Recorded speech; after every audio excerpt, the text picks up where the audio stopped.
Des routes entravées, des barricades. L'heure est à l'émeute dans l'état de l'Haryana en Inde, où 10 personnes ont été tuées en 3 jours dans des troubles entre protestataires et forces de l'ordre. Des milliers de militaires ont été dépêchés samedi dans cet état avec l'ordre de tirer à vue. La veille, les émeutiers avaient incendié des maisons ou des gares, bloqué des autoroutes.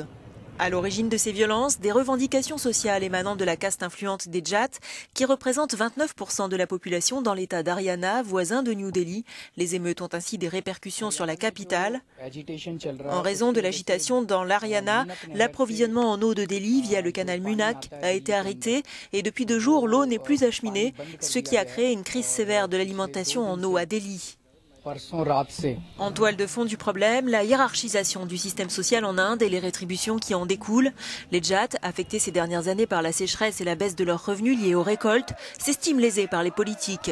Ils réclament des quotas d'emploi et des places universitaires pour améliorer leurs conditions de vie. La loi prévoit de tels quotas, mais pour les intouchables et d'autres castes, qui bénéficient d'une discrimination positive pour compenser les injustices passées.